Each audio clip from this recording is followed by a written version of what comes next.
Hi guys, I'm in the Philippines and a guy on a motorcycle, ninja van they call themselves, just showed up with a package and I know what it is.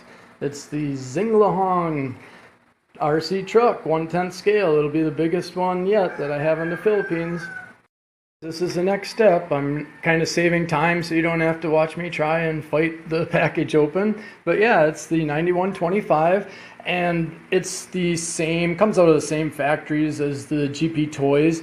And the GP Toys I usually like the best, and I like the name on the GP Toys, Judge, but it was all blue and the wheels were bright blue. And for a lot of people that's cool, but to me it kind of scream toy grade on it, and I'm trying to, even though I know this isn't high-end Traxxas or Kyosho or something, but I just wanted to not really look too toy grade. And I already have oil-filled shocks coming for it. I know it's cool. It's got 4 shocks in the back and it's got 2 shocks in the front, but I want to jack it up more too. I want it a little bit higher. I watched some videos on YouTube and the guys went with 100 millimeter shocks. These are, I guess the guy said like 80, 85 millimeters. So I just want to jack it up more, make it more monstery. Hey guys, here it is. I love it. It's size I'm used to. In the US I had 1/10 scale. I had a Traxxas Stampede 2-wheel drive with the humpback battery in it. I had to put a wheelie bar on it because it would always flip over. And then I had bought on eBay a used second-hand Slash, and then it was set up for brushless, but it was just chassis only in the body. And then I bought a brushless system, brand new LiPo 11.1, the 3S, and on a cold weather day, I crashed it into a signpost, whole front end broke off, parts broke off, so even Traxxas can break.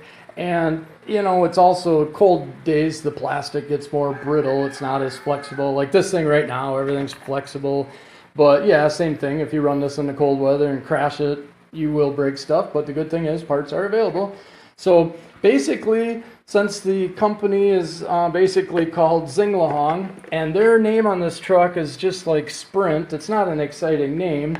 So for me, I'm going to call my truck King Hong, because it's like Xinlehong, so it's big, and I know King Kong is taken on a real monster truck, so this one's going to be King Hong.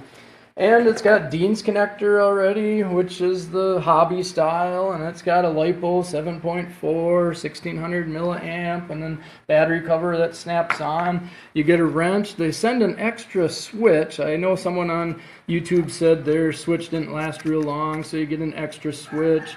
And then you get the charger for the LiPo, and then the power supply to plug into that. And yeah, you do not have to upgrade the shocks. They actually got aluminum caps. They look really nice.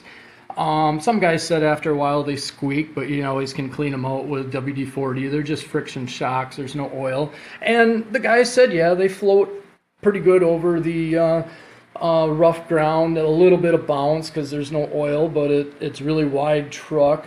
So it doesn't flip over, I guess, as easy as a normal truck would with springy shocks. But I'm just going to do the upgrade for oil filled because they're taller. I want to jack it up more.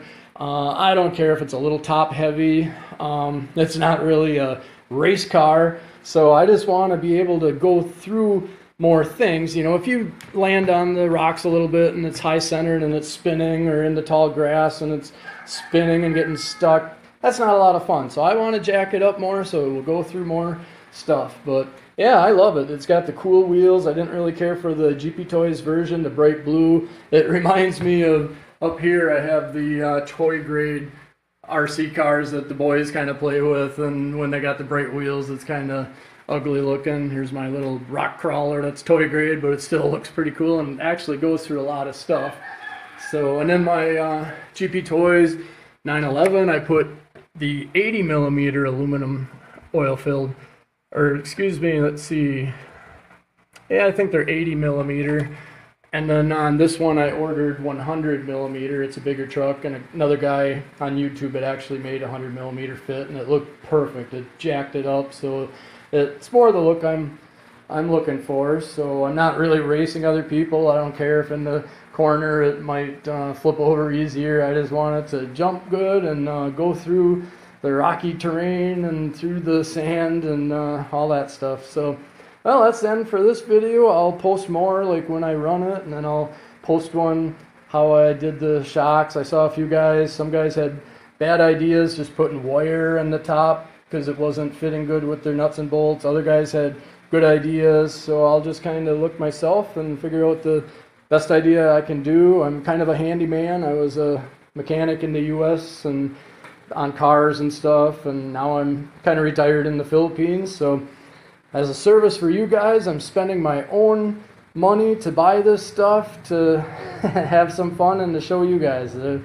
Definitely nobody's sending me this stuff for free, so it's my own money. So I'm just kind of being a little careful. I'm not wasting it on the super duper expensive stuff. I like economy stuff, but I don't want it to be junk either.